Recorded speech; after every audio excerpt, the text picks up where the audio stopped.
Hello everyone, मैं नीलम तिवारी आप सभी का मैग्नेट ब्रेन्स में बहुत बहुत स्वागत करती हूँ।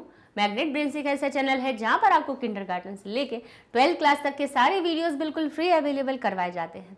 जैसा कि हमने आपको लास्ट वीडियो में ओवरव्यू में बताया कि आज से हम आपको संस्कृत, आपकी कक्षा 7 की जो संस्कृत है रुचिरा, उसके पाठ 1 को जिसका नाम है सुभाषितानी, उसको हम पढ़ने जा रहे हैं। ठीक है, क्योंकि जो रुचिरा है वो एनसीईआरटी ने कक्षा 7 में रुचिरा का द्वितीय भाग आपके में लगाया हुआ है। पहला भाग, प्रथम भाग हम 6वीं कक्षा में पढ़ चुके हैं, द्वितीय भाग आपकी 7वीं कक्षा में है और इसका तृतीय भाग आप अपनी 8वीं कक्षा में पढ़ेंगे, यानी 8वीं कक्षा में क्लास 8 में पढ़ेंगे। तो पहला जो हमारा पाठ है वो है सुभाषितानी। अच्छा, सबसे पहले अगर हम पाठ शुरू करें उसके पहले सुभाषितानी को हम समझा देते हैं कि सुभाषितानी होता क्या है। सुभाषित, सुभाषित का सु का अर्थ होता है अच्छा, और भाषा, भाषा शब्द होती है जो हम बोलते हैं, और भाषित का अर्थ होता है कहा गया। भाषा क्या होती है? जो हम बोल रहे हैं, जिस भी भाषा में, हिंदी हो, अंग्रेजी हो, हमारी संस्कृत हो, मलयालम हो, मराठी हो, उड़िया हो, कोई भी हमारी भाषा है, उस भाषा में अच्छा बोलना, यानी भाषा से का अर्थ हुआ हमारी बोली, या हम जो अपनी, अब भाषा होती क्या है? अपने भावों को हम व्यक्त करने के लिए जिस चीज़ का प्रयोग करते हैं। जैसे हमने कहा, हम आपको अभी समझा रहे हैं, तो हम किस भाषा का, किस तरह के शब्दों का प्रयोग कर रहे हैं? हिंदी की एक तरह की भाषा का प्रयोग कर रहे हैं। तो जो हमारा सुभाषितानी शब्द है भाषा से ही मिलकर बना है, भाषा से भाषित बनता है। भाषित का अर्थ कहा हुआ, भाषित का अर्थ क्या होता है? कहा हुआ। सु का अर्थ हुआ अच्छा, अच्छी कही हुई बातों का संग्रह सुभाषितानी कहलाता है। ठीक है, तो सुभाषितानी में आपको ऐसे श्लोक पढ़ाए जाएंगे। इस पाठ में आपके 6 श्लोक है और 6 श्लोकों में आपको इतने अच्छे श्लोक बताए जाएंगे कि मानव जीवन में उनके क्या क्या महत्व है, मानव जीवन इन सभी आचरणों को पूरा करके कितना एक अच्छा इंसान बन सकता है। तो इसमें कुछ बहुत अच्छी बातें हैं। तो पहला हमारा जो श्लोक है वो कहता है पृथिव्याम। हम एक आपको श्लोक पढ़ाएंगे और उसमें हर एक विभक्तियों को भी बताते जाएंगे कि हर एक शब्द में हमारी कौन कौन सी विभक्तियां लगी हुई हैं। पृथिव्याम, अब पृथ्वी शब्द में पहले पूरा पढ़ लेते हैं। पृथिव्याम त्रीणि रत्नानि जलमन्नम सुभाषितम मूढ़ै पाषाण खंडेषु रत्न संज्ञा विधीयते। अब कहते हैं पृथिव्याम, पृथ्वी शब्द में हमारी 7वीं विभक्ति लगी हुई है। और हमारी जो आपने कारक चिन्ह पढ़े होंगे, कारक नहीं पढ़े हैं, हम 6th क्लास में पढ़ा चुके हैं। आपको 7th की भी ग्रामर हम आपको करवाएंगे, उसमें भी कारक चिन्हों को और सब चीज़ों को हम समझाएंगे। अभी इतना बताते हैं कि पृथिव्याम, पृथ्वी शब्द में हमारी 7वीं विभक्ति लगी हुई है, जिसकी वजह से उसका अर्थ निकल रहा है पृथ्वी में या पृथ्वी पर। पृथिव्याम यानी पृथ्वी पर। त्रीणि, त्रीणि का अर्थ होता है 3। त्रीणि, त्रीणि का अर्थ क्या होता है? 3। पृथिव्याम त्रीणि रत्नानि, पृथ्वी पर 3 रत्न हैं। कौन कौन से हैं? जलमन्नम। अब जलमन्नम क्या होता है? आप कहेंगे जलमन्नम तो कुछ नहीं होता है। तो जलमन्नम को अगर हम तोड़ें तो ये हमारा जलम और अन्नम, जलम और अन्नम इन 2 शब्दों से मिलकर बनता है, जलम और अन्नम। और जैसा कि हमने आपको बताया है 6th क्लास में कि हमारा कोई भी व्यंजन, आपको कोई भी व्यंजन अगर पूर्ण दिखता है, मान लीजिए ये माँ आपको पूरा दिख रहा है, तो ये जो माँ है हमारा किससे मिलकर पूरा हुआ है? अपने ये मूल रूप में। अगर इसका मूल रूप देखा जाए तो ये हमेशा आधा ही रहता है, व्यंजन आधा होता है जब तक कि उसमें स्वर ना जुड़े। स्वर हमारे कौन कौन से होते हैं? अ, आ, ई, उ, री, ए, आई, ओ, औ और री। री भी होता है। री जो होता है अब उसका व्यावहारिक रूप में संस्कृत में प्रयोग नहीं होता है। हमारी जो वैदिक संस्कृत थी उसमें हम री का प्रयोग किया जाता था। ठीक है, तो यहाँ पे जो हम आपको बताना चाह रहे हैं कि जो व्यंजन होते हैं, जो आप क से लेके ज्ञ तक जितने भी व्यंजन देखते हैं, वो सारे व्यंजन आधे होते हैं जब तक कि उसमें अ ना मिले, छोटा अ। जैसे कि आप अपनी वर्णमाला देखते हैं ना, तो उसमें आपको दिखता है क, ख, ग, ये पूरा दिख रहा है। आपको ऐसा आधा दिख रहा है क्या? नहीं दिख रहा। आपको ऐसा आधा ख दिख रहा है? नहीं दिख रहा है। आपको आधा ऐसा ग दिख रहा है? नहीं। ये का अगर पूरा है तो इसमें इस आधे का में जब अ मिल गया तब ये जाके हमारे सामने पूरा का बना। इस आधे खा में अब इस खा को हम आधा ऐसे भी लिख सकते हैं या फिर हम कैसे दर्शा सकते हैं, इसके नीचे हलंत लगा के। आधे खा को किसी भी व्यंजन वर्ण को हलंत लगा के भी आधा दर्शाया जाता है। तो यहाँ पर ये जो हमारा जलम अन्न बना हुआ है किससे मिलकर बना, जलम और अन्न। तो ये जो माँ था उसमें जब आ जुड़ गया तो ये माँ हो गया पूरा, और ये हमारे सामने जो शब्द बना वो जल, और इन दोनों के स्थान पे अब हम पूरा माँ लिख देंगे तो ये होगा जल म और नम। तो ये किन दोनों शब्दों से मिलकर बना, जलमन्नम हमारा जलम और अन्नम शब्द से। तो क्या कहा है, पृथिव्याम यानी पृथ्वी पर त्रीणि रत्नानि, तीन रत्न है, तीन रत्न है, जलम अन्नम, जल अन्न और सुभाषितम। सुभाषितम यानी अच्छे वचन। सुभाषितम का अर्थ क्या हुआ, अच्छे कहे गए वचन। पृथ्वी पर अगर देखा जाए तो तीन ही मुख्य रत्न हैं। कौन कौन से हुए, हमारा जल हुआ, जल रत्न है।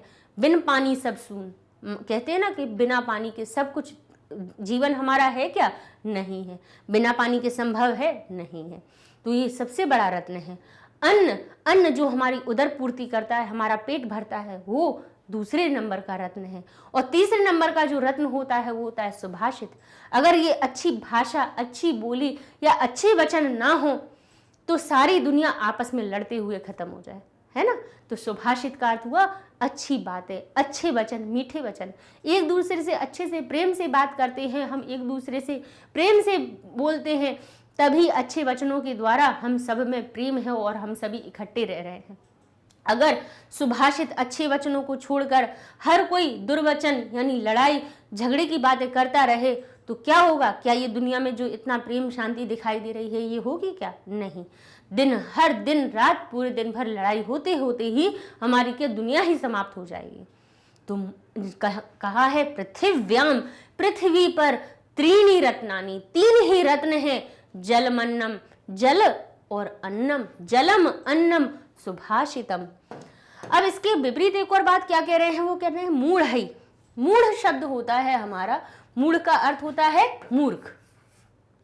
मूढ़ जो शब्द होता है उसको कहते हैं, मूर्ख को कहते हैं, जो मूर्ख लोग होते हैं। अब उसमें जो ऐ की मात्रा है, ऐ की मात्रा और विसर्ग लगे हैं, ये हमारे कहाँ से आए हैं, मूढ़ शब्द में ऐ की मात्रा और विसर्ग कहाँ से आए हैं।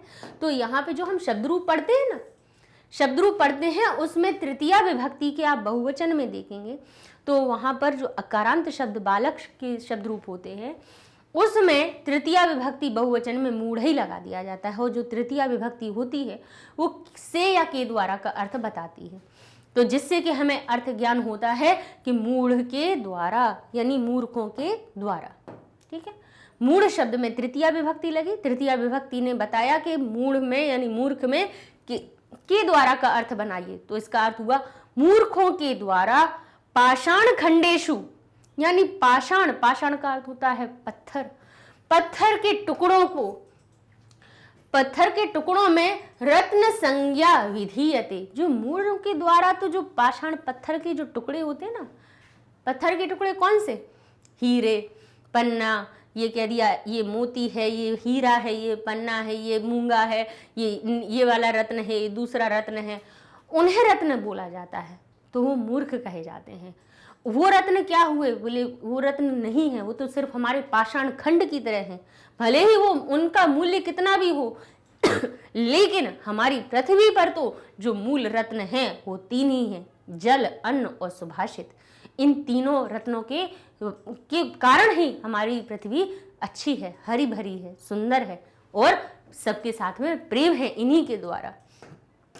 तो कहते हैं मूढ़ है, यानी जो मूढ़ लोग होते हैं, मूर्ख लोग होते हैं, उनके द्वारा पाषाण खंडेशु, पाषाण किसको कहा जाता है, पत्थर को, खंड का अर्थ क्या होता है, टुकड़े, पाषाण खंडेशु यानी पत्थरों के टुकड़ों में क्या किया जाता है, पत्थरों के टुकड़ों को रत्न संज्ञा, रत्नों की संज्ञा, रत्नों का नाम कह देते हैं कि ये जो हीरा है, पन्ना है, मूंगा है, नीलम है और दुनिया के रत्नों के नाम हो जाते हैं, तो कहते हैं ये रत्न पहन लो आप, इससे बहुत अच्छा हो जाएगा, ये हीरा का पहन लो तो बड़ा महंगा है, ये बहुत अच्छा है, ये रत्न इतना अच्छा है। वो रत्न नहीं है। मूर्खों के द्वारा उनको रत्न की संज्ञा दी जाती है, या संज्ञा के द्वारा रत्न संज्ञा मूर्खों के द्वारा उनको दी जाती है। उनको रत्न मूर्खों के द्वारा कहा जाता है, जबकि पृथ्वी पर होने वाले रत्न केवल 3 ही हैं, जल, अन्न और सुभाषित। ठीक है, अब इसमें हम अन्वय देख लेते हैं, क्योंकि कोई भी श्लोक होता है उसके अन्वय हमें करना बहुत ज़रूरी होता है। अच्छा, अन्वय क्यों करवाया जाता है, अन्वय का अर्थ क्या होता है, सबसे पहले तो हमें वो पता होना चाहिए। अब जबकि क्या होता है, जब लेखक या जो कवि होते हैं, जो रचयिता होते हैं, इन श्लोकों को लिखने वाले होते हैं, उनके साथ में आपको ये तो पता होगा कि ये जो हमारी रचनाएं होती हैं, नहीं है पता तो हम बता देते हैं आपको कि जो श्लोकों की, कविताओं की रचना की जाती है, जब बनाई जाती है तो उनकी रचना छंदों में की जाती है। किस में की जाती है, छंद में। और छंद बहुत विभिन्न विभिन्न प्रकार के होते हैं, बहुत अलग अलग। दोहा होता है, छंद होता, दोहा होता है, चौपाई होती है, रोला होता है, छप्पय होता है, अनगिनत तरह की हमारे छंद होते हैं। अब जब छंद अलग अलग प्रकार के होते हैं तो छंद का अर्थ क्या होता है, उनके पास एक लिमिट होती है, एक सीमा होती है।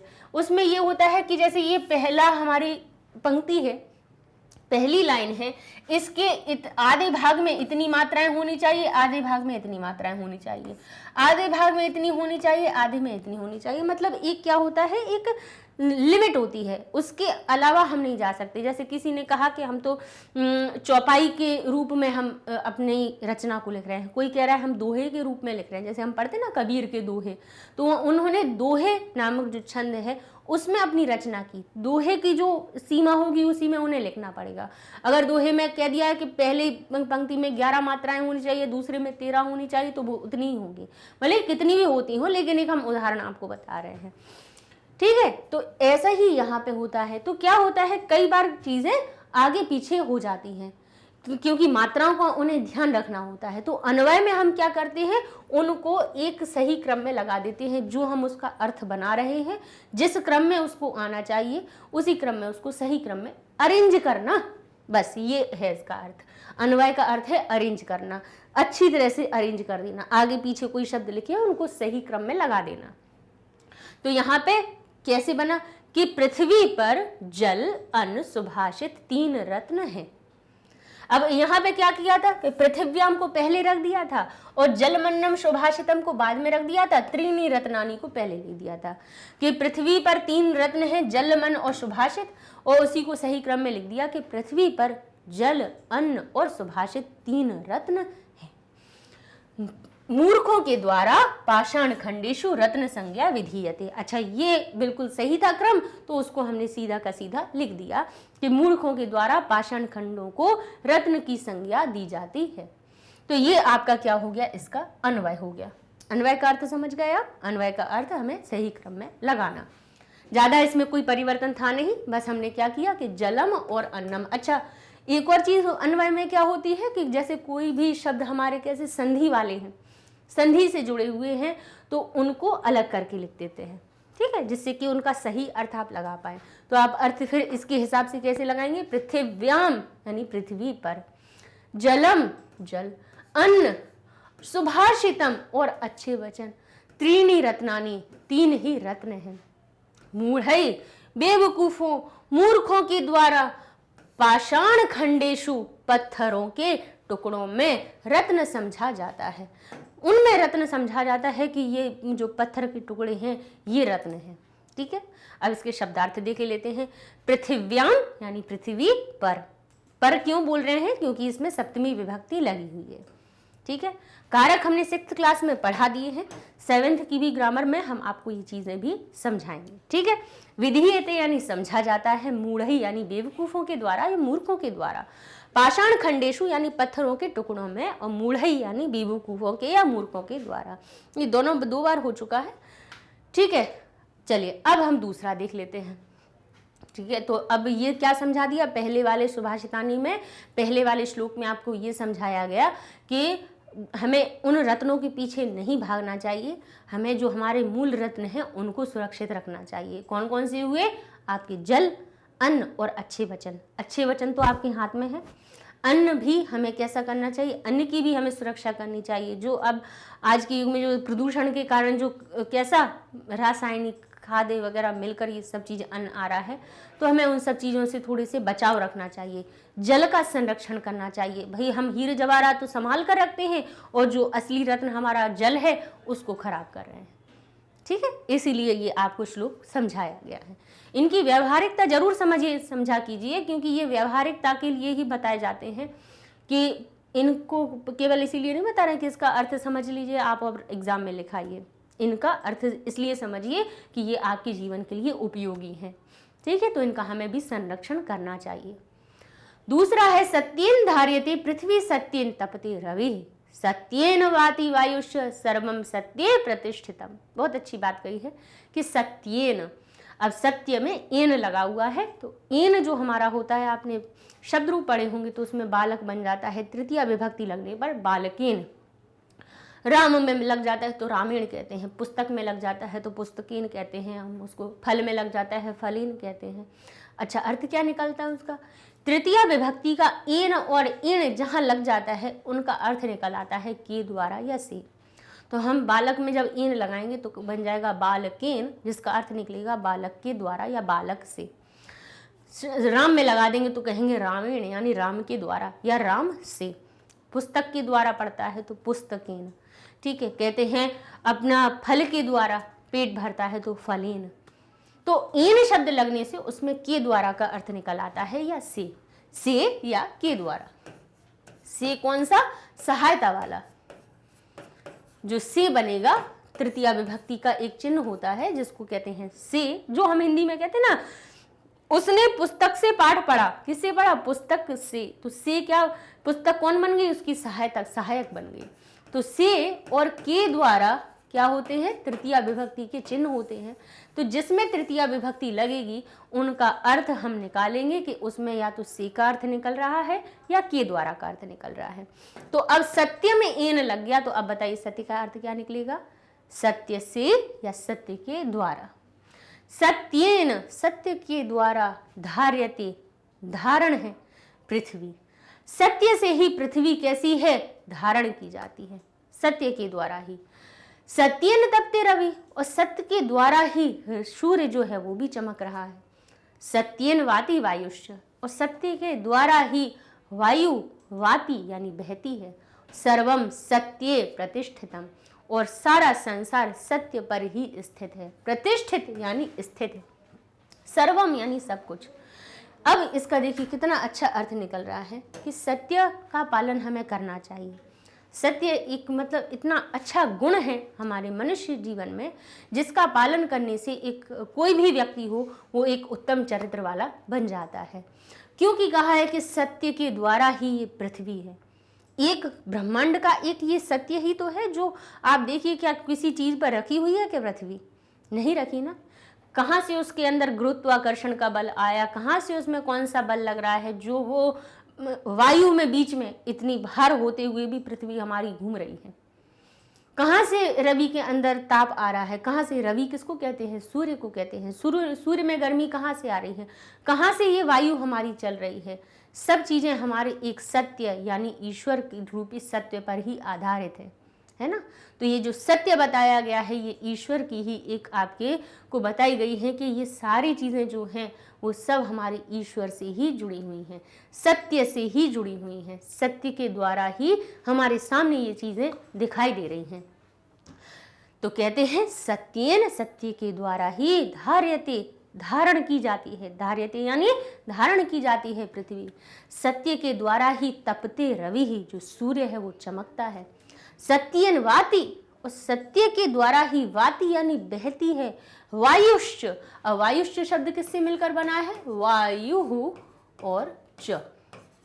तो इसमें जो विसर्ग है आगे आने वाले चा की वजह से यहाँ पे एक हमारी विसर्ग की सत्व संधि होती है, जिसमें कि ये जो विसर्ग है आगे आने वाले चा की वजह से शा में परिवर्तित हो जाता है। तो ये हमारा बना है वायुष्य। वायुष्य का अर्थ हुआ और वायु। और सत्य के, अब चा का अर्थ हम पहले निकालेंगे। चा का अर्थ क्या होता है? और सत्य के द्वारा ही वायु बहती है। तो कहते हैं सर्वम, सब कुछ, सत्य यानी सत्य पर प्रतिष्ठितम, सब कुछ सत्य पर ही प्रतिष्ठित है। सब कुछ जो स्थित है वो सत्य के द्वारा ही है। एक ईश्वर रूपी सत्य ही है। लोग कहें कि नहीं ईश्वर नहीं होते, तो बताइए जो पृथ्वी है, जो हमारे ब्रह्मांड में घूम रही है, और पृथ्वी जैसे अनेकों जो ग्रह घूम रहे हैं, वो कहाँ से उत्पन्न हुए, कहाँ से उत्पन्न हुए और कहाँ से वो इकट्ठे हुए, कहाँ से जीवन आ गया, कहाँ से पेड़ पौधे आ गए, कहाँ से जीव आ गए। तो ये सारी जो सत्य, जो कुछ सर्वम, सर्व यानी सारा संसार किस पर निर्भर है, कहाँ से दिख रहा है, कहाँ से स्थित है, सत्य से ही स्थित है, ईश्वर रूपी सत्य से ही स्थित है। अर्थात जो लोग क्या कहते हैं कि ईश्वर नहीं होता है, तो इन चीज़ों को ध्यान में रखिए कि सूर्य में गर्मी और उसमें चमक कहाँ से आ रही है। लोग कहते हैं चलिए हीलियम है, हाइड्रोजन है, दुनिया की कोई भी गैस हो, उसकी वजह से उसका संलयन होता है, विघटन होता है, जिसकी वजह से हमारा सूर्य में गर्मी उत्पन्न होती है, ये ऊर्जा होती है। तो भाई वो गैस भी कहाँ से आई, कहाँ से आई, कहाँ से उनके अंदर ये बल आया कि वो एकत्रित हो जाए, और वो एक ही जगह आके कहाँ से एकत्र हो रही है, बताइए, हो रही हैं। तो ये सब चीज़ें सत्य पर आधारित हैं, सत्य ही हैं, प्रमाणित हैं। तो ये हमारे इसमें श्लोक में बताया गया है। तो इसका हम अन्वय देखें तो पृथ्वी सत्येन धार्यते, तो क्या पहले लिखेंगे पृथ्वी, फिर लिखेंगे सत्य के द्वारा धारण की जाती है। रवि ही सत्येन तपते, रवि सत्य के द्वारा तपते हैं। वायुष्य सत्येन वाति, और वायु भी सत्य के द्वारा ही बहती है। सर्व सत्य प्रतिष्ठितम, और सब कुछ किससे, सत्य के द्वारा ही प्रतिष्ठित है, स्थित है हमारे सामने। अर्थ आ जाता है पृथ्वी सत्य के द्वारा धारण की जाती है, जो हमने समझा ही दिया है, लेकिन लिख इसलिए दिया है कि आपको अगर लिखना हो तो कम से कम आप उसका स्क्रीनशॉट लिख लें। सूर्य सत्य के द्वारा तपता है और वायु भी सत्य के द्वारा ही बहती है। सारा संसार सत्य पर ही स्थित है। ठीक है, शब्दार्थ हो गए।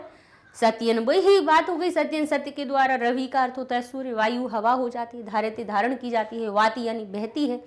वायुष्य किससे मिलकर बनी है, जो वायुष्य मिलकर बनी है वो वायु हो, और च, तो वायु का अर्थ होती है हमारी हवा, और च का अर्थ होता है और। ठीक है, तो इस तरह से ये हमारा दूसरा भी आपका श्लोक हो जाता है। अब तीसरे श्लोक पर चलते हैं।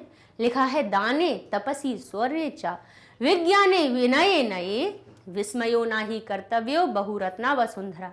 फिर से वसुंधरा के रत्नों की, बहुत सारे रत्नों की बात करी जा रही है। वसुंधरा यानी पृथ्वी, पृथ्वी पर रहने वाले, पृथ्वी पर स्थित बहुत प्रकार के रत्नों की बात की जा रही है। जैसे ही रत्नों की बात करते हैं तो लोग रत्न दूसरे ही समझने लगते हैं, लेकिन उन रत्नों के अलावा जो मूल रत्न हैं, बहुत सारे जो पृथ्वी के रत्न हैं, वो कौन कौन से हैं, उसके लिए कहते हैं दाने, दान में, तपसी तपस्या में, शौर्य यानी शौर्य में, बल में, विज्ञाने यानी विज्ञान का अर्थ क्या होता है, विशेष तरह के ज्ञान में, विनय यानी नम्रता में, और नये यानी नीति में, विस्मयो इनमें हमें विस्मय कभी नहीं करना चाहिए, बहुरत्ना वसुंधरा, कि ये सभी हमारी वसुंधरा की बहुरत्न है। इसमें हमें कभी भी, कहते हैं विस्मयो, इसमें हमें विस्मय ना ही कर्तव्य, कभी भी हमें संदेह नहीं करना चाहिए। कर्तव्य यानी करना चाहिए, कि बहुरत्ना वसुंधरा, कि ये सभी हमारे वसुंधरा के रत्न हैं।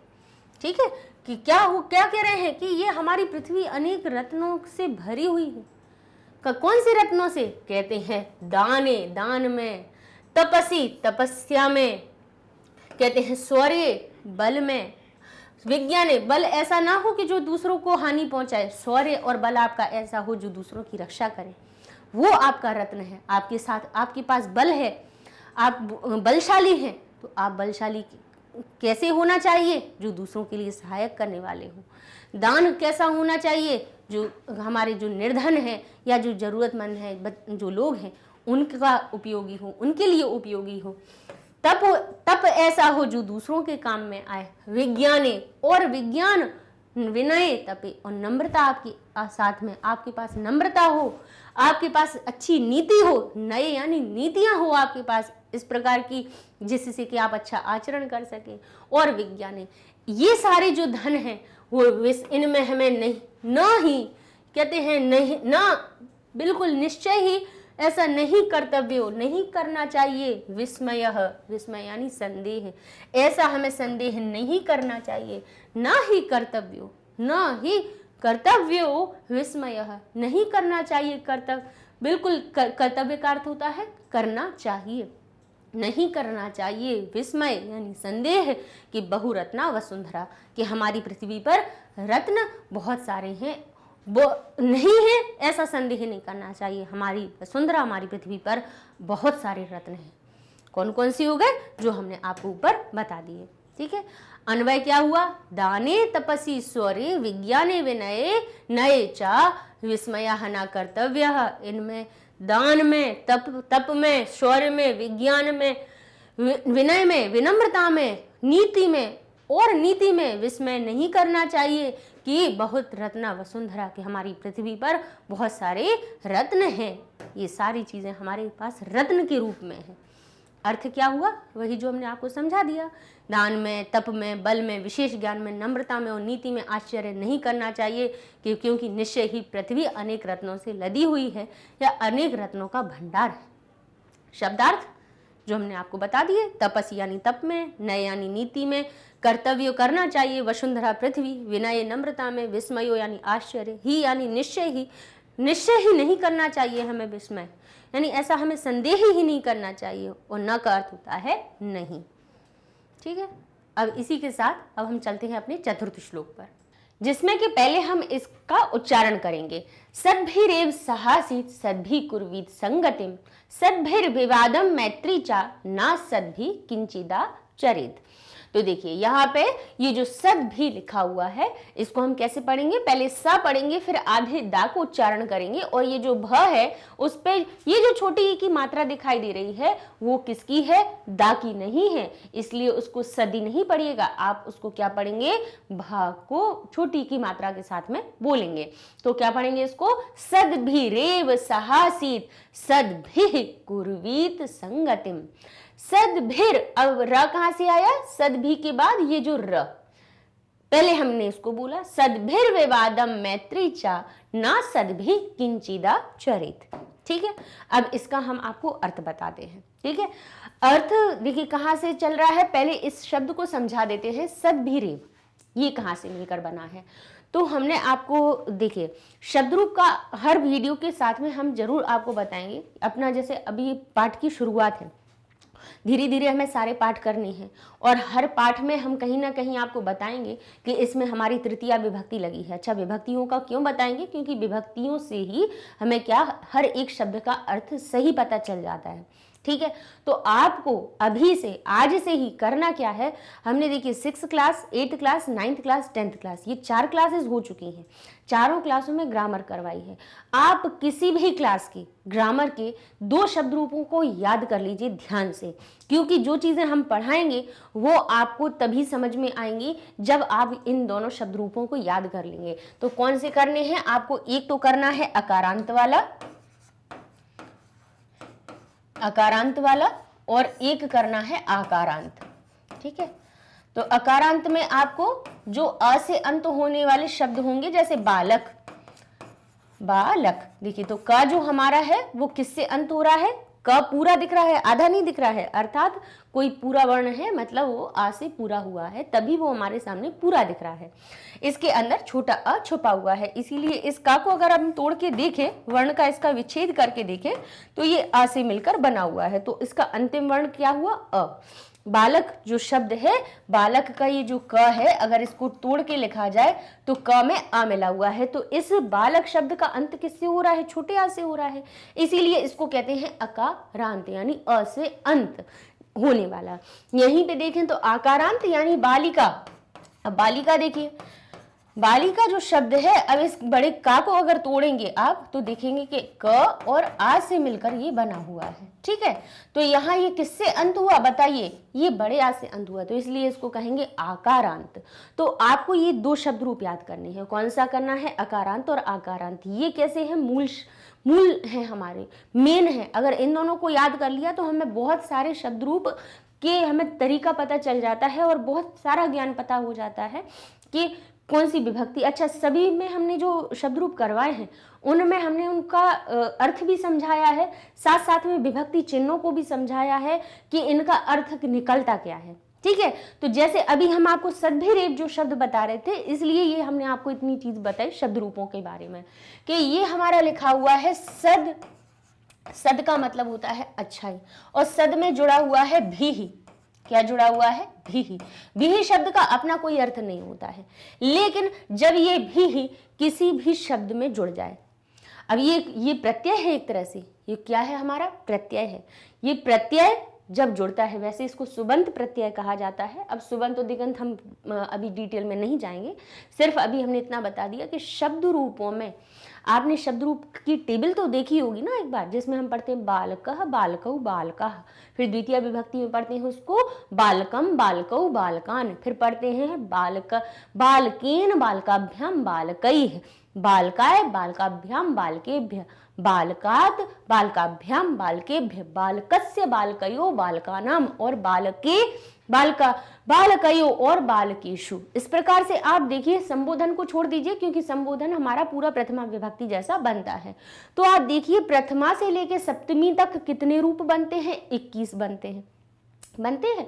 अच्छा, 21 जो रूप हैं वो सभी क्या करते हैं? और देखिए, जैसे एक जगह कहा बालक और एक जगह उसमें साथ में लगा दिया विसर्ग, तो बालकः उसका अर्थ हो गया बालक या बालक ने, दो तरह के अर्थ निकले। अगर हमें सिर्फ बताना है ये बालक है तो कहेंगे एषः बालकः, और कहेंगे बालक पढ़ता है तब भी कहेंगे बालकः पठति। तो जो बालकः शब्द है वो संज्ञा के लिए भी प्रयोग होगा और कर्ता के लिए भी होगा। कर्ता यानी जो काम को कर रहा है उसके लिए। ठीक है, ये विभक्तियां पढ़ा चुके हैं अपनी, और बाकी की क्लासेस में आप लोगों की भी शुरू होगी। तो यहाँ पे हम आपको जो बताने वाले हैं कि ये जो भी ही शब्द है कहाँ जोड़ा जाता है। बस अकारांत को छोड़ दें, अकारांत यानी बालक के शब्द रूपों को छोड़ दीजिए, तो बाकी के जितने भी शब्द रूप हैं उन सभी में आप तृतीया विभक्ति बहुवचन में देखिएगा। आज ही देखिएगा, जैसे बालिका की ही टेबल ले लेते हैं, लता की टेबल ले लेते हैं आकारांत शब्द की, तो उसमें आप देखेंगे कि बालिका, बालिकाभ्याम, बालिका भी, क्या लिखेंगे? बालिकया। तृतीया विभक्ति का देखिए, तृतीया विभक्ति की लाइन पढ़िए बालिका शब्द की, तो क्या हो जाता है? बालिकया, बालिकाभ्याम और बालिका भी। तो जो भी शब्द है वो कहाँ आता है? तृतीया विभक्ति बहुवचन में। और जो तृतीया विभक्ति होती है, तृतीया विभक्ति के प्रत्यय कहीं पे लग जाए, जैसे ये बालिका शब्द लिखा हुआ है, हम इसी में आपको जोड़ के तृतीया विभक्ति बता देते हैं। तो इसका रूप तृतीया विभक्ति कौन सी है? ये तृतीया विभक्ति का बता रहे हैं, क्योंकि यहाँ पर सभी में तृतीया विभक्ति आई है इसलिए इसको बता रहे हैं हम। तृतीया विभक्ति एक वचन, द्विवचन और बहुवचन, ये तीनों चीजें हम आपको बता देते हैं, द्विवचन और बहुवचन। ठीक है, तो बालिका जो शब्द है तृतीया विभक्ति में बन जाता है बालकया। ठीक है, अब ये हो गया तृतीया विभक्ति एक वचन का। द्विवचन में वही हमारा रूप क्या बनता है? बालिकाभ्याम, बालिकाभ्याम, और इसके बहुवचन का जो रूप बनता है उसमें बनता है बालिका भी। क्या बनता है? बालिका भी। तो अच्छा, अब हम थोड़ा सा ये और बता देते हैं कि तृतीया विभक्ति में देखिए एक वचन के रूप में बालिकया या लग गया, द्विवचन के रूप में भ्याम लगा दिया, बालिकाभ्याम, और बहुवचन के रूप में हमने बालिका भी लगा दिया। अच्छा, तृतीया विभक्ति जिस शब्द में लग जाती है उसके अर्थ में, जैसे ये बालिका है, बालिका में जब तृतीया विभक्ति लगी तो उसमें अर्थ निकल आया बालिका के द्वारा या बालिका से। यानी जो से शब्द है, से जो हम बोलते हैं ना कि हमने पेन से लिखा, हमने कलम से लिखा, तो से जो हुआ वो सहायता वाला से हुआ। कि मैं साइकिल से बाजार गया, तो साइकिल क्या बनी? आपकी सहायक। तो जो से लगा है साइकिल में वो कैसा है? हमारा कैसा? सहायक बन रहा है, सहायता प्रदान कर रहा है। तो तृतीया विभक्ति में से या के द्वारा उसमें छुप जाता है, तो कहेंगे बालिकया, बालिका के द्वारा या बालिका से, दो बालिकाभ्याम, दो बालिकाओं के द्वारा या दो बालिकाओं से। और बहुवचन वाला आ जाएगा हमारा बालिका भी ही, यानी तृतीया विभक्ति बहुवचन में जब भी ही शब्द उसके पीछे प्रत्यय जुड़ जाएगा, बालिका में है, किसी भी शब्द के पीछे जब भी जुड़ जाएगा तो उसका अर्थ निकल आएगा से या के द्वारा। ठीक है, अब ये चीजें आपको तीन पता चल गई। ये तो अपना समझ में आ गया कि तृतीया विभक्ति जहां लगेगी वहां पर उसमें अर्थ से या के द्वारा निकलेगा। और भी ही जो हमारा शब्द है कहाँ लगाया जाता है, हमारे शब्द रूपों में जो तृतीया विभक्ति होती है उसके बहुवचन के रूप में। तो यहां पर जो हमारा क्या बना हुआ है, सद्भिः। सद्भिः का अब क्या समझ में आएगा आपको कि सत में, सत यानी होता है अच्छाई के लिए शब्द प्रयोग किया जाता है, सत यानी अच्छा। ठीक है, तो सत से ये हमारा सद बना हुआ है। सत मूल शब्द सत है जिसका परिवर्तित होकर रूप सद बन गया। ये एक संधि का नियम होता है जिसके द्वारा ये परिवर्तित होता है। जशत्व संधि कहलाती है हमारी व्यंजन संधि, उसकी वजह से ये जो त है वो दा में परिवर्तन हो गया। ठीक है, अब दा में क्या जोड़ गया, भी जोड़ गया, तो सद का अर्थ क्या हुआ, अच्छाई या अच्छे लोग, और भी ही जुड़ने से उसमें से या के द्वारा का अर्थ निकल आया। ठीक है, अब इतना तो समझ में आया आपको कि सद्भिः ही शब्द हमारा कहां से बना, हमारी तृतीया विभक्ति लगने से। अच्छा, उसमें लिखा हुआ है आपके साथ में, अब ये सद्भिः ही तो हमने लिख ही दिया, आपके लिख दिया। अब इसके बाद लिखा हुआ है रेव। क्या लिखा है, रेव। रेव जो बना हुआ है तो बोलो रेव कहां से आया, सद्भिः में रेव का अर्थ तो कुछ नहीं होता है। रेव का सद्भिः तो समझ में आया कि अच्छे लोगों के द्वारा या अच्छे लोगों से, ये हमारा क्या हो रहा है, इसका अर्थ निकल रहा है। लेकिन रेव का अर्थ क्या होता है, तो भाई एक हमारी क्या होती है, अभी आपने बताया था ना कि भी ही जुड़ता है, भी ही जुड़ता है। तो ये जो हमारा विसर्ग होता है इसमें हमारा एक विसर्ग संधि का नियम लग जाता है। तो इसमें जुड़ना था एव, क्या जुड़ना था, एव जुड़ना था। और विसर्ग के बाद में जो ए आ गया, क्या आ गया, जो ए आ गया, तो ये जो विसर्ग है वो रा में परिवर्तित हो गया। किस में बदल गया, रा में, और वो भी आधे रा में परिवर्तित होता है। और भाई हमारा जो आधा कोई भी व्यंजन होता है वो चुंबक का काम करता है, किसके लिए, आगे वाले स्वर के लिए। अगर यहाँ पे म हलंत है और उसके बाद ऊ लगा हुआ है तो ये जो म आधा है ना, ये चुंबक की तरह उस स्वर को खींच लेगा अपने पास, और जैसे ही स्वर को खींचेगा तो स्वर अपनी मात्रा के साथ में इसमें जुड़ जाएगा। तो हम कहेंगे म में ऊ लगाया तो ये मु हो गया। ठीक है, तो यहां पे भी यही काम हुआ कि सद्भिः के बाद हमारा एक अव्यय आना था एव, यानी सज्जनों से ही। अब हमें क्या कहना था उसमें, अगर मूल शब्द देखा जाए तो मूल शब्द ये सद्भिः बना है सद्भिः और एव से, जिसका अर्थ हुआ कि अच्छे लोगों से ही। एव एक अव्यय होता है जिसका अर्थ होता है ही। सद्भिः एव, अच्छे लोगों से ही। अब यहाँ पे क्या हुआ, जब यहाँ पे कौन सी विसर्ग की एक रत्व संधि होती है उसका नियम लगा, जिससे कि ये विसर्ग हमारे किस में, आधे रा में परिवर्तित हुआ। और जैसे ही रा में परिवर्तन हुआ और आगे जो एव लगा हुआ था, स्वर लगा हुआ था, तो रा ने उसको चुंबक की तरह खींच लिया, तो ये जो ए था रा में आके अपनी मात्रा के जैसे जुड़ गया, तो ये बन गया रे। और तो फिर वाह अकेला वहां का कहाँ रह जाता, तो साथ में आ गया। तो ये हमारा सद्भिः शब्द बना, किस किस से मिलकर बना है, सद्भिः और एव से। ठीक है, जब तक कि हमें किसी भी शब्द का मूल रूप पता नहीं चलता है तब तक हम उसका अर्थ सही से नहीं लगा पाते हैं, है ना। ऐसे कह दे सद्भिः यानी अच्छे लोगों के साथ, तो अब कहे एक बार याद रहेगा, दो बार याद रहेगा, लेकिन शब्द जैसे ही अलग अलग आते जाएंगे हमारे दिमाग से वो चीजें निकलती जाती हैं, हमें फिर याद करना पड़ता है, रटना पड़ता है। लेकिन अब आपको रटना नहीं पड़ेगा, आपको याद रहेगा कि अच्छे लोगों से ही। अब आ गया समझ में, सहासीत, अच्छे लोगों से ही, सहासीत। अब सहासीत किन शब्दों से मिलकर बना हुआ है हमारा, सह और आसीत शब्द से। ये समझ में आ गया आपको। अब कहते हैं सहासीत। सहासीत किससे मिलकर बना है, सह और आसीत से। यहां पर भी वही नियम लगा, सह और आसीत। अब यहाँ हमारी एक दीर्घ संधि होती है स्वर संधि, उसका नियम लगा। सह के साथ में आ जुड़ गया तो सह में छुपा हुआ अ और बड़े आ का आ दोनों मिलकर एक बड़ा आ बना देते हैं, और बड़ा आ ये इसमें जो आ था वो और ये इन दोनों के स्थान पे इसका लोप हो जाएगा। जब ये इसमें जुड़ेगा तो ये गायब हो जाएगा, तो ये सह बन जाएगा सहा, और बचा वाला कितना वर्ड है, शीत है, तो सहा में शीत जुड़ जाएगा, जिसका अर्थ निकलेगा साथ रहना। क्या निकलेगा? साथ रहना। तो सद्भिरेव सहा शीत, यानी अच्छे लोगों से ही या अच्छे लोगों के साथ ही रहना चाहिए। कहते हैं सद्भि ही, और अच्छे लोगों से ही क्या करना चाहिए, अच्छे लोगों के द्वारा या अच्छे लोगों से कुर्वीत संगतिम, और अच्छे लोगों से क्या करनी चाहिए, संगति कुर्वीत, कुर्वीत यानी करनी चाहिए। सद्भि संगतिम कुर्वीत, अच्छे लोगों से ही संगति करनी चाहिए, अच्छे लोगों के साथ रहना चाहिए और अच्छे लोगों से ही क्या करनी चाहिए, संगति करनी चाहिए, यानी उनके साथ रहना चाहिए, अच्छे लोगों के साथ ही रहना चाहिए। अब कहते हैं सद्भिर विवादम, यहां पर भी देखिए वही रत्व संधि का नियम लगा कि इसके पीछे जो विसर्ग थे सद्भि के, वो क्या हुआ, आगे आने वाला जो विवाद जुड़ना था तो वह को देखकर रा में परिवर्तित हो गया। अब आधा रा था पीछे, अब देखिए तोड़ के बता देते हैं इसको तो जल्दी समझ में आ जाएगा आपको।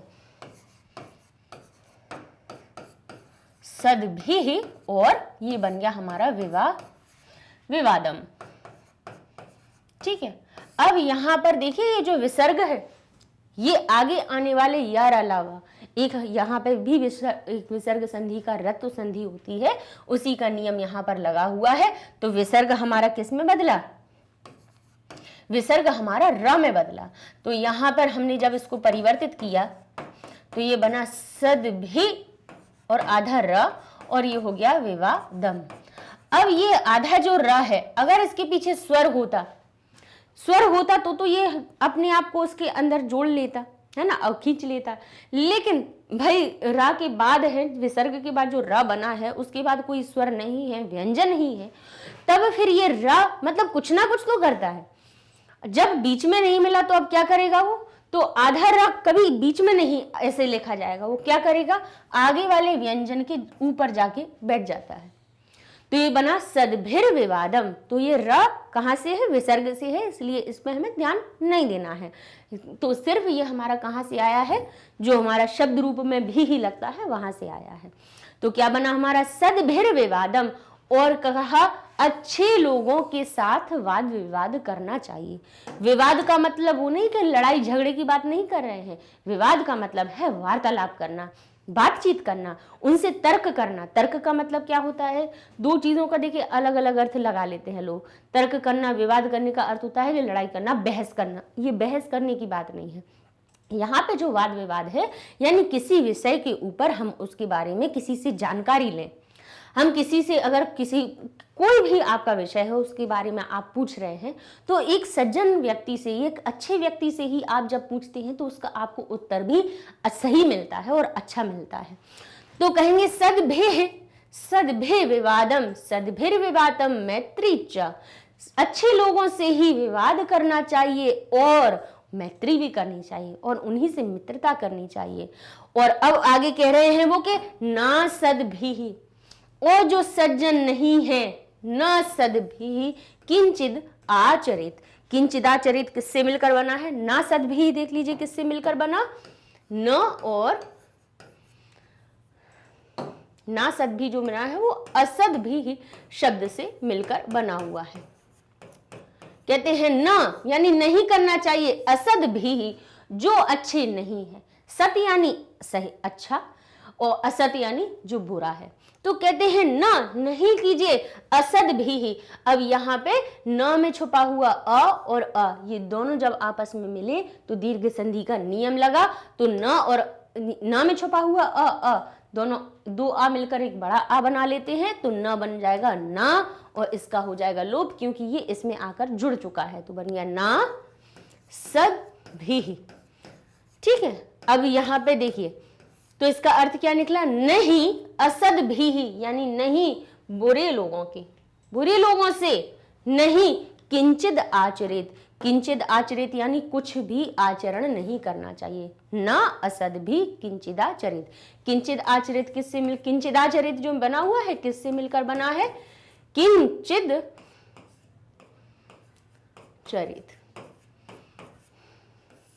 तो ये हमारा किससे मिलकर बना है, किंचिद, किंचिद और आचरित। तो यहाँ पे ये जो बड़ा आ था, ये जो दा था उसको खींच लेगा, इसीलिए ये दा बड़ा हमारे सामने बन गया। अच्छा, इसका मूल शब्द भी बता दें, ये हमारा किंचित होता है। क्या होता है, किंचित। यहाँ पर एक जशत्व संधि होती है, उसका नियम लगा हुआ है, व्यंजन संधि का एक रूप होता है जिसमें कि त आगे आने वाले स्वर के, केवल ता नहीं, यहाँ पे कोई भी वर्ग का, वर्ग कौन से, क कचट तप, यानी का वर्ग, चा वर्ग, टा वर्ग, ता वर्ग, पा वर्ग, ये 5 वर्ग हैं। 5 वर्ग का कोई भी पहला अक्षर है, उसके बाद स्वर व्यंजन आ जाए तो पहला अक्षर अपने ही वर्ग के तीसरे अक्षर में बदल जाता है, ये एक जशत्व संधि होती है। तो ये जो मूल रूप होता है किंचित, परिवर्तित होके आगे स्वर व्यंजन जोड़ना है तो दा में परिवर्तित हो गया, और आ उसमें आके जुड़ गया तो वो बन गया किंचिदाचरित। यानी किंचित यानी कुछ भी, आचरित यानी आचरण करना चाहिए, कुछ भी आचरण, उनके साथ कुछ भी आचरण नहीं करना चाहिए, असद भी, यानी जो बुरे लोग होते हैं उनके साथ में कुछ भी आचरण नहीं करना चाहिए। बस ये इसका अर्थ है। तोड़ के इसलिए बता दिया क्योंकि जो कठिन शब्द होते हैं उनको अगर हम अलग अलग करके नहीं बताएंगे तो अर्थ वहां पे आपको क्लियर नहीं होगा, रटना पड़ेगा, और रटवाना नहीं है हमें, बस ये हमारा आपका उद्देश्य है। वो अब समझ में आया इसका अर्थ। सद्भिरेव सहासीत यानी अच्छे लोगों के साथ ही सहासीत रहना चाहिए, सह आसीत यानी रहना चाहिए। सद्भि कुर्वित संगतिम और अच्छे लोगों के साथ ही संगति करनी चाहिए। सद्भिर विवादम मैत्री और और अच्छे लोगों की ही के साथ विवाद और मैत्री करनी चाहिए। न असद्भि ही किंचिद आचरित, किंचिद यानी कुछ भी, असद भी के साथ यानी जो खराब लोग हैं या बुरे लोग हैं, ना आचरित उनके साथ कुछ भी आचरण नहीं करना चाहिए। यानी उनके साथ हमें कोई भी बात, ना ही उनके साथ हमें रहना चाहिए, ना ही उनके साथ में हमें उनकी संगति करनी चाहिए, ना ही उनसे मैत्री करनी चाहिए, और ना ही उनसे विवाद करना चाहिए। जो अगर आपको करना है तो अच्छे लोगों के साथ कीजिए, ठीक है। अब इसमें हम इनका अन्वय बता देते हैं। तो देखिए, सद्भिः सह एव आसीत यानी अच्छे लोगों के साथ ही रहना चाहिए। सद्भिः संगतिं कुर्वीत और अच्छे लोगों के साथ ही संगति करनी चाहिए।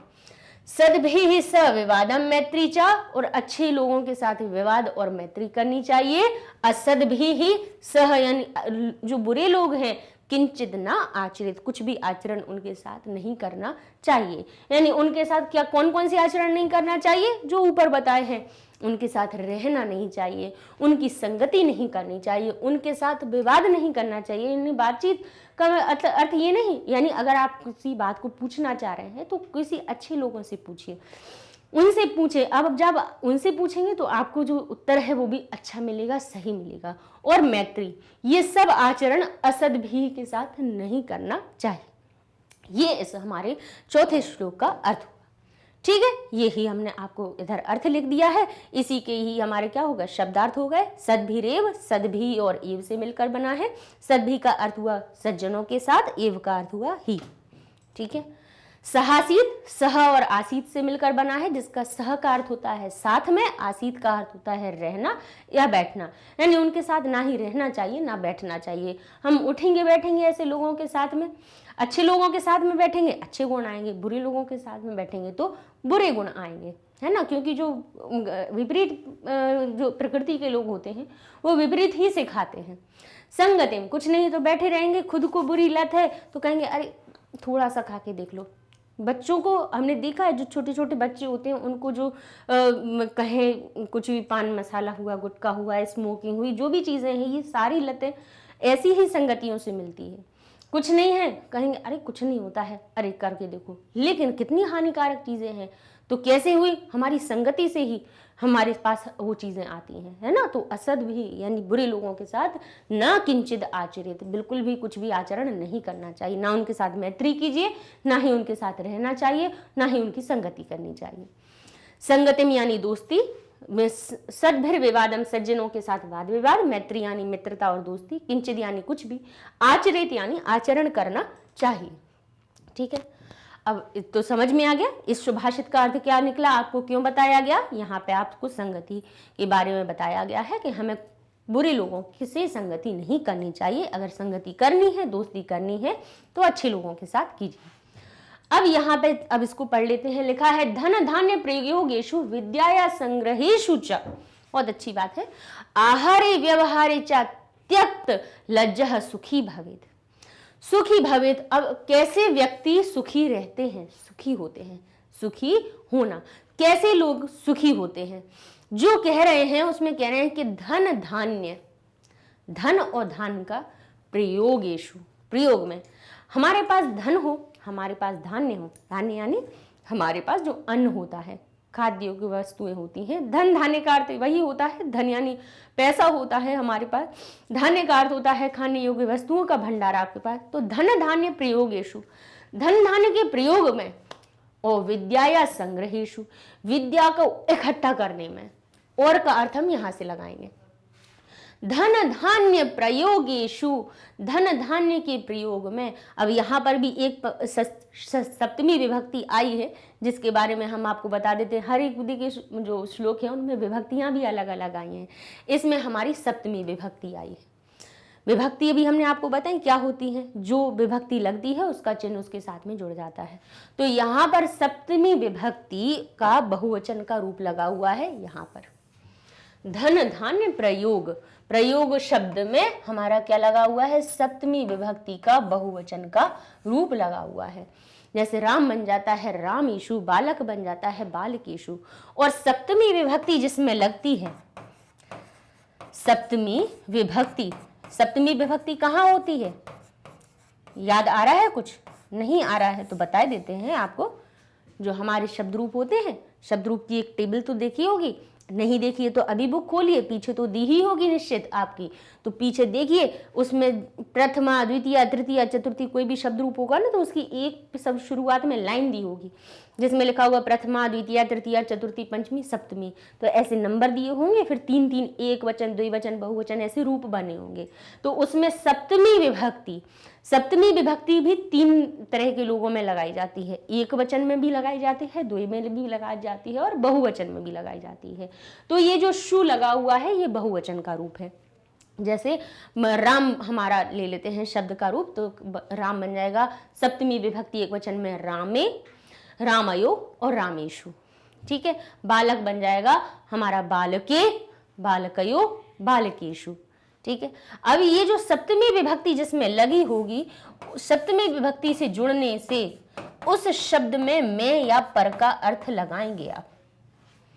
जैसे बालक बालकेषु, तो आप कहेंगे बालकों में या बालकों पर, एक वचन के रूप में। देखिए हम थोड़ा से तीनों वचन के आपको जल्दी जल्दी रूप बता देते हैं। जैसे सप्तमी विभक्ति हमने बालक शब्द में लगाई और बालक शब्द के एक वचन में बनाया, तो बालक शब्द बना बालके एक वचन में, द्विवचन में उसी का रूप बना बालकयो, और हमारा बहुवचन में बना बालकेषु। क्या बना? बालकेषु।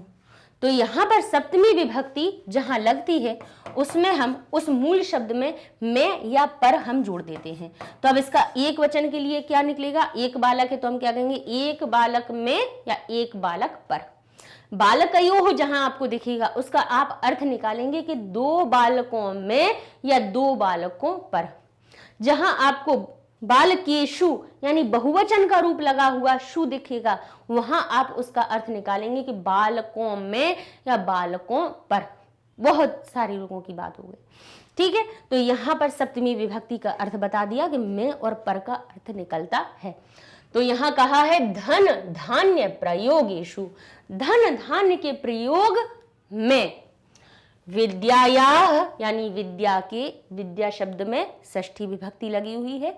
षष्ठी विभक्ति लगने से काकी के का अर्थ निकलता है। कहते विद्या के संग्रहेषु च यानी और, संग्रह में, विद्या के और विद्या के संग्रह में, आहारे व्यवहारे च, अभी अभी जैसे एक वचन का रूप हमने बताया था आपको, एक वचन में बताया था ना बाल की बनता है, वैसे ही देखिए ये बाल के सप्तमी विभक्ति एक वचन का, तो यहाँ क्या कहा, आहार में भी सप्तमी विभक्ति एक वचन लग गया, तो बन गया आहार में, व्यवहारे व्यवहार में, च त्यक्त, त्यक्त यानी छोड़ देना चाहिए, लज्जह यानी शर्म, शर्म छोड़ देनी चाहिए, सुखी भवेत वो ही सुखी होता है।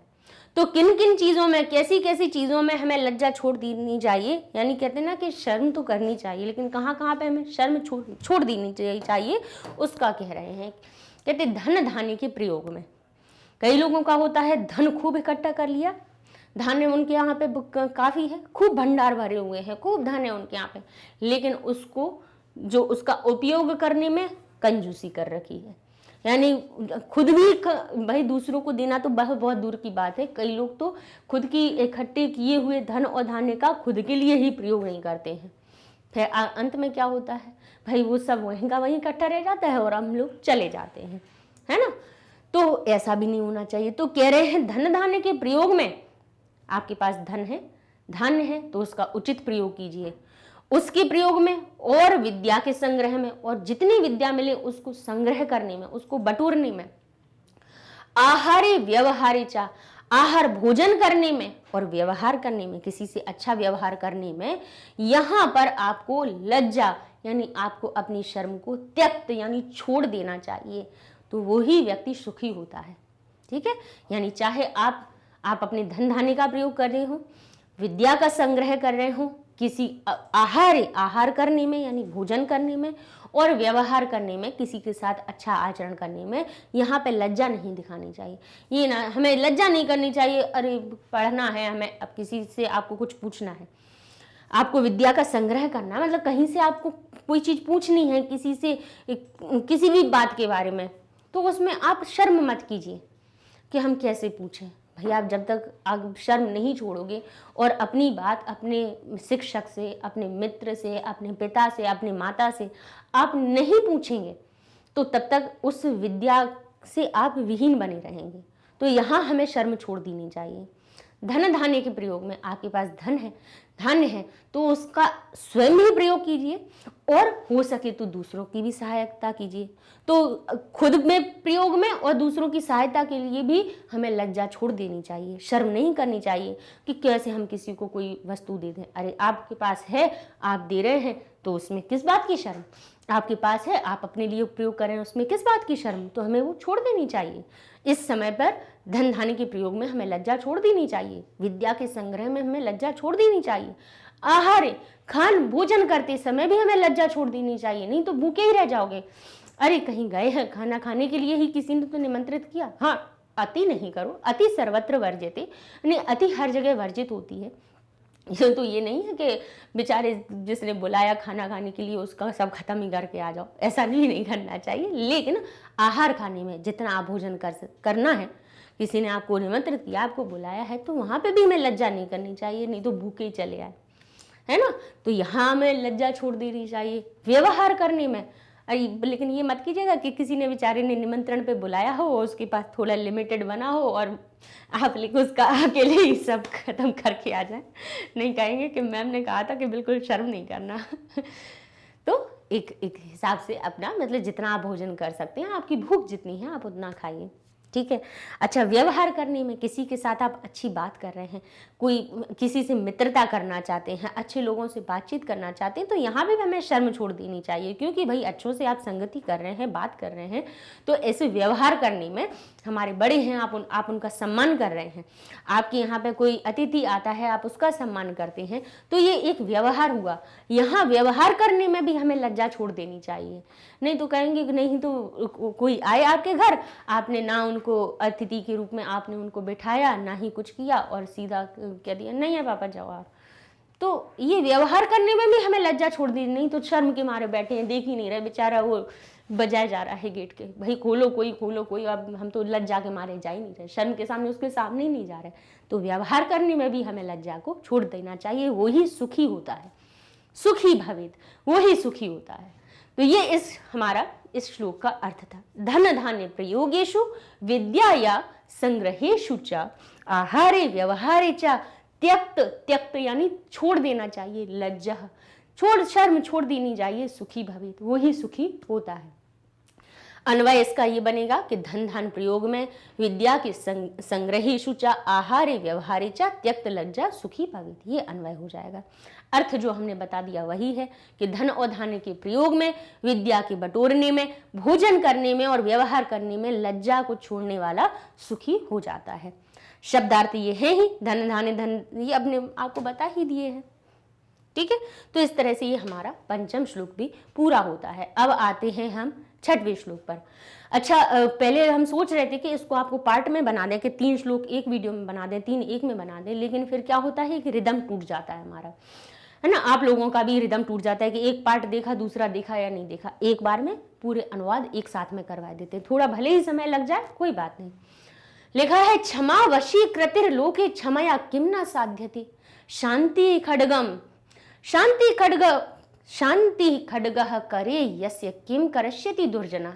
बहुत अच्छी बात कही गई है कि जब हम, क्या होता है कि कहीं पर हमारी वाद विवाद हो जाए, किसी से झगड़ा हो जाए, किसी से लड़ाई हो जाए, अपने से छोटे से, अपने से मित्र से या किसी से भी, अगर आप किसी से शत्रुता हो जाती है या कोई भी लड़ाई झगड़ा हो जाता है, उस समय पर उसको पलट कर हम उसका विरोध करें या उसको पलट कर मारें या कुछ भी करें, उससे बड़ा जो एक चीज़ होती है वो होती है क्षमा कर देना। कोई भले ही कितना भी हमारा शत्रु बना रहे, कोई भी कैसा भी शत्रु बना रहे, लेकिन अगर वो आपके पास आता है मित्रता के लिए और हम उस शत्रुता को भुलाकर अगर हम क्षमा कर देते हैं, तो उससे बड़ा वशीकरण या उससे बड़ा सम्मोहन। वशीकरण का अर्थ क्या होता है, कहते हैं ना कि किसी को वश में कर लिया, किसी को अपनी ओर आकर्षित कर लिया। वशीकरण का अर्थ यही तो होता है ना, क्या उसने अपने वश में कर लिया है। तो क्षमा जैसा, कहते हैं क्षमा वशीकृति, क्षमा जैसा वशीकरण लोके, इस लोक में दूसरा कुछ नहीं है। इस लोक में, संसार में, लोक का अर्थ क्या हुआ, संसार में, संसार में क्षमा वशीकृति, क्षमा वशीकरण है, यानी दूसरों को वश में करने वाला एक वशीकरण है। क्षमया किम न साध्यते, तो इस क्षमा को क्यों नहीं करना चाहिए, क्यों हमें प्रयोग नहीं करना चाहिए। कोई हमसे किसी बात के लिए आता है, कहता है कि हम मित्रता करना चाहते हैं या कोई भी बात है, तो हमें अपनी उसकी सारी बुराइयों को भूलकर, पिछली सारी बुराइयों को भूलकर हमें क्या करना चाहिए, क्षमा करना चाहिए। क्योंकि ये हमारे संसार का, कहते क्षमा वशीकृतिर लोके, सब वशीकरण है इस लोक में, तो क्षमया किम न साध्यते, तो साधते यानी करना चाहिए, क्यों उसका साधन का प्रयोग नहीं करें। क्योंकि कहते हैं शांति खड्गः, शांति रूपी जिसके पास खड्ग यानी तलवार, करे यानी हाथ में, यस्य यानी जिस, किम करिष्यति दुर्जना, तो क्या करेंगे दुर्जन क्या करेंगे जब शांति रूपी खड्ग हमारे हाथ में होगी। तब देखिए इसमें हमारा, अभी हमने देखिए 2 रूप बताए थे आपको इंगा वाला, तो अगर इसके यहाँ पर क्या होती, अगर बिंदी लगी हुई होती तब इसको खंगह कहते, लेकिन जब ये आगे बिंदी नहीं है तब ये ड है और ड के नीचे हलंत लगा हुआ है, इसलिए इसको आधा ड हम पढ़ेंगे, ठीक है। तो इसका अर्थ क्या हुआ, शांति खड्गः, यानी जो शांति रूपी खड्ग कहते हैं तलवार, कर का अर्थ होता है हाथ, कर का अर्थ क्या होता है, हाथ, और उसमें एक ही मात्रा लग गई। एक ही मात्रा कब लगती है, सप्तमी विभक्ति एक वचन में, तो बालक बालके, यानी बालक शब्द बाल के बन जाता है, जिसका अर्थ क्या निकलता है, बालक में या बालक पर। तो यहाँ पे भी कहा करे यानी हाथ, एक ही मात्रा से अर्थ निकला में, हाथ में, यस्य यानी जिसके, यस्य यानी जिसके हाथ में शांति खड्ग, शांति रूपी खड्ग हो, तो किम करिष्यति दुर्जनः, तो क्या करेंगे दुर्जन, तो दुर्जन किम यानी क्या, दुर्जन क्या कर सकते हैं? फिर कुछ नहीं करेंगे, क्योंकि क्षमा वशीकृतिर लोके, क्षमा वशीकृति ही। अब देखिए क्षमा वशीकृति ही, और ये जो र है कहां से आया है? इसके विसर्ग से।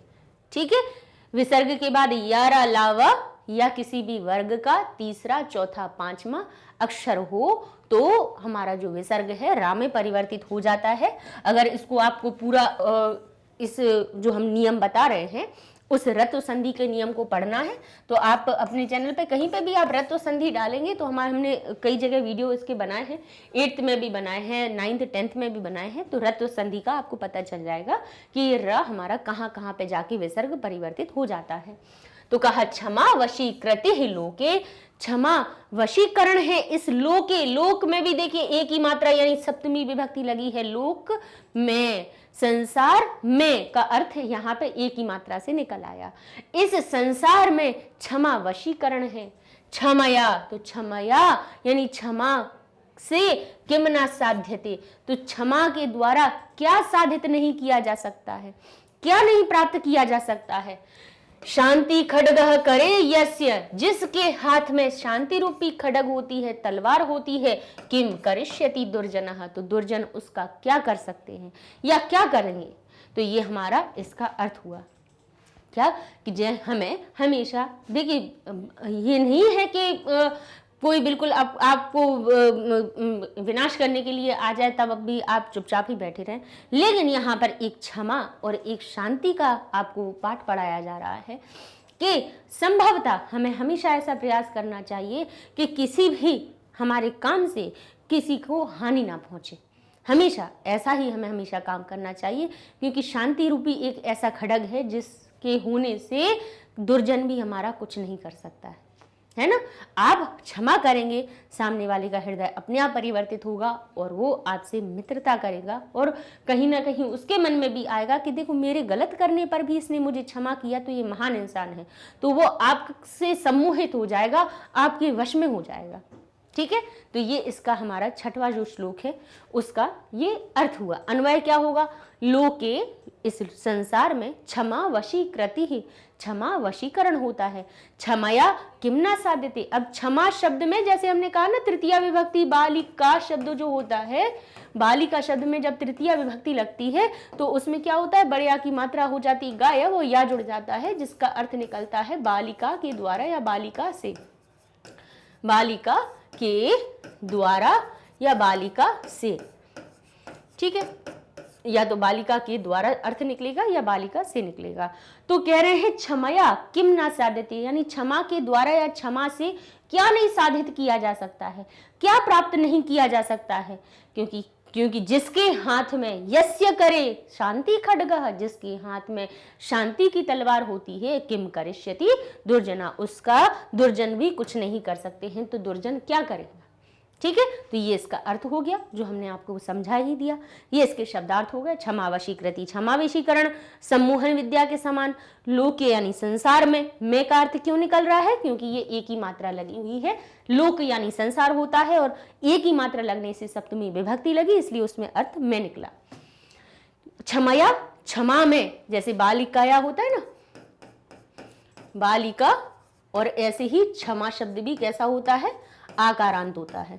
तो जब इसमें तृतीया विभक्ति एक वचन लगाया जाता है तो ये बड़े आ की मात्रा का लोप होकर या जुड़ जाता है, और यहाँ पर भी ऐसा ही हुआ। बालिका जैसा क्षमा का भी तृतीया विभक्ति लगाई गई, यानी क्षमा के द्वारा या क्षमा से। किम ना साध्यते, किम यानी क्या? साध्यते सिद्ध हो सकता है, प्राप्त किया जा सकता है। शांति खड्गः, शांति रूपी तलवार से। करे यानी हाथ में, देखिए मैं का अर्थ निकल रहा है जहां पे एक ही मात्रा लगी है। यस्य यानी जिसका या जिसके द्वारा। दुर्जना है यानी बदमाश होते हैं या दुष्ट लोग होते हैं, वो भी कैसे हो जाते हैं? सम्मोहित हो जाते हैं, उसका दुर्जन भी कुछ नहीं बिगाड़ सकते हैं। इस तरह से ये हमारे सुभाषितानी पाठ का अनुवाद हुआ। आपको अच्छा लगे लाइक कीजिएगा, बताइएगा कि आपको समझ में आया।